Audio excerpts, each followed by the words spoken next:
selamat berjumpa kembali dengan channel Suwito Semplar, channel pembelajaran matematika SMP. Kali ini kita akan belajar salah satu bangun ruang sisi datar, yaitu prisma. Nah, di sini kita akan memahami dulu apa itu prisma atau pengertian prisma. Nah, setelah menyaksikan video ini, nanti kita akan tahu apa itu prisma, kemudian bisa membedakan bangun-bangun geometri itu mana yang prisma dan mana yang bukan prisma. Oke, sebelum kita masuk ke materinya, jangan lupa untuk beri komentar terhadap video ini, kemudian bagikan kepada teman-teman barangkali mereka membutuhkan.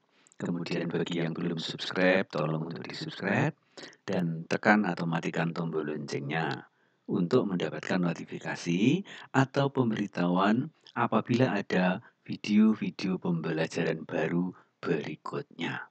Oke, kita langsung masuk saja ke materinya, yaitu pengertian prisma. Untuk ini kita cermati dulu ciri-ciri prisma. Nah, di sini kita memiliki sebuah prisma. Seperti nampak pada gambar, kita cermati bahwa ini merupakan bangun geometri yang memiliki ruang. Ya, dia menempati sebuah ruang atau di dalamnya itu ada ruangannya. Kemudian di sini ada gambar-gambar yang berwarna-warni. Kita cermati dulu. Kalau ini sebuah prisma, maka setelah kita amati gambar ini, maka kita akan tahu bahwa prisma itu memiliki sepasang sisi sejajar. Nah, kita simak, dia memiliki sepasang sisi yang sejajar. Nah, tentunya di sini adalah yang berwarna hijau dan yang berwarna kuning. Di sini dan kongruen. Kongruen itu artinya sama dan sebangun, atau bisa dikatakan sama persis. Sama bentuknya, sama modelnya, sama ukurannya. Nah, sehingga di sini diberi keterangan memiliki sepasang sisi sejajar dan kongruen. Nah, sepasang itu siapa? Yaitu A, B, C, dan D, E, F. Ini yang berwarna hijau, ini A, B, C. Kemudian yang berwarna kuning ini ada D, E, F. Mereka saling sejajar dan kongruen atau sama bentuknya, ukurannya juga sama.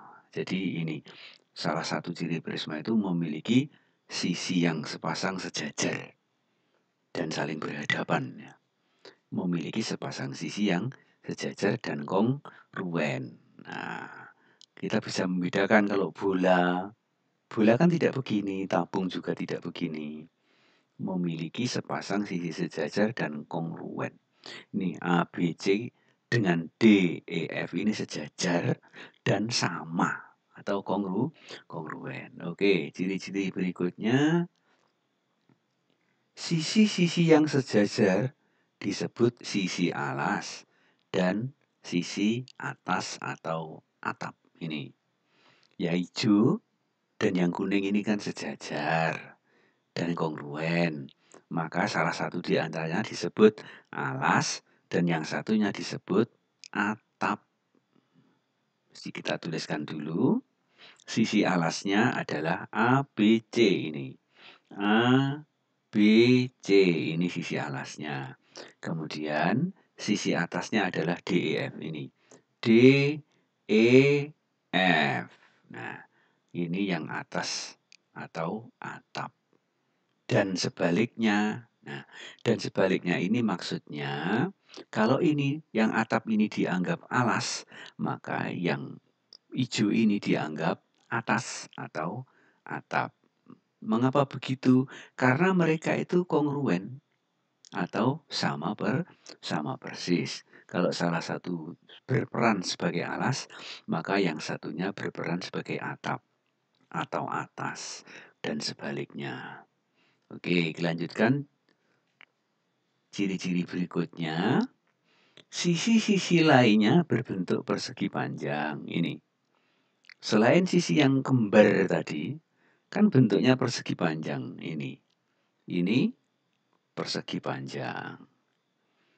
Kemudian yang ini persegi panjang juga. Kemudian yang belakang ini juga persegi panjang. Nah, dalam hal-hal tertentu atau keadaan tertentu, ini bentuknya tidak persegi panjang tetapi bisa berupa persegi. Nah, bedanya persegi panjang dengan persegi kan sudah tahu ya. Kalau persegi itu sisinya sama, kalau persegi panjang itu panjangnya tidak sama. Nah, seperti pada gambar ini bentuknya adalah persegi panjang. Nah, sisi-sisi yang seperti itu disebut sisi tegak. Jadi, sisi tegak itu adalah selain sisi yang sejajar ini. Jadi, sisi tegak ini selain yang sejajar. Kalau di gambar ini, sisi tegak itu selain yang berwarna. Selain hijau dan selain yang kuning.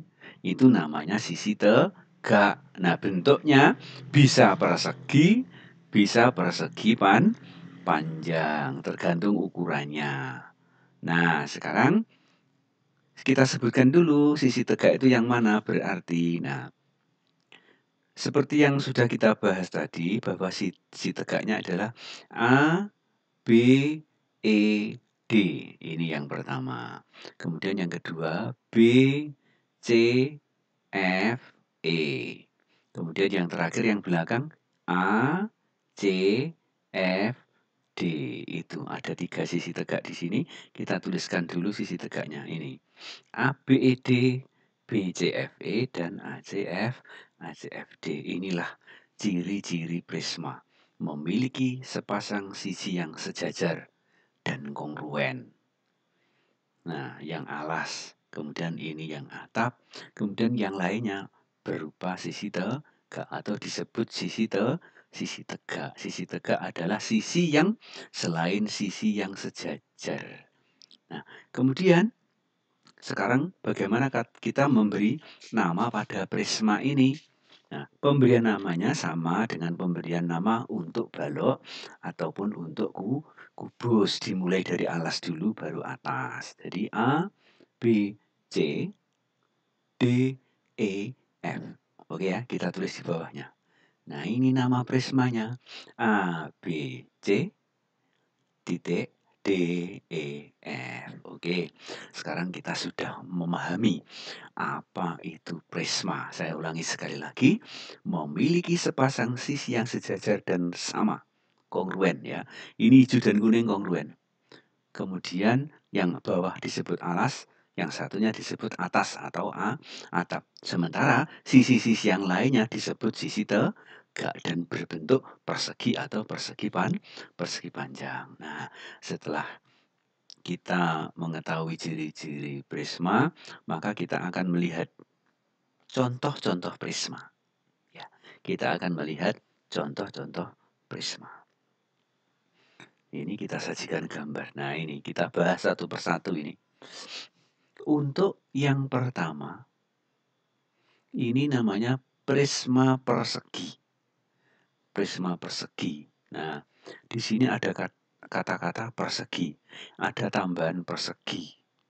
Apa artinya? Artinya, prisma persegi itu adalah prisma yang alasnya berbentuk persegi. Nah, ini alas.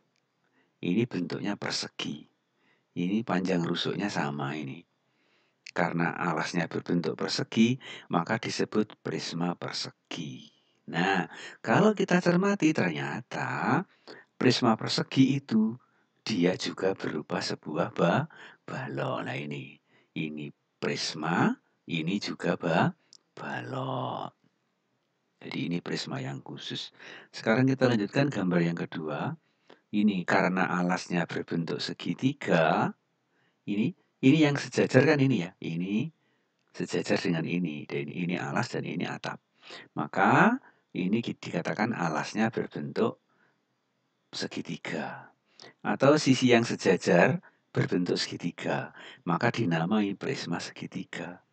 Kalau ini sisi yang sejajar bentuknya kan persegi. Maka disebut prisma persegi. Nah, ini kemudian gambar yang ketiga. Kita perhatikan sisi yang sejajarnya. sisi yang sejajarnya yang berperan sebagai alas dan atas. Ini bentuk trapesium ini.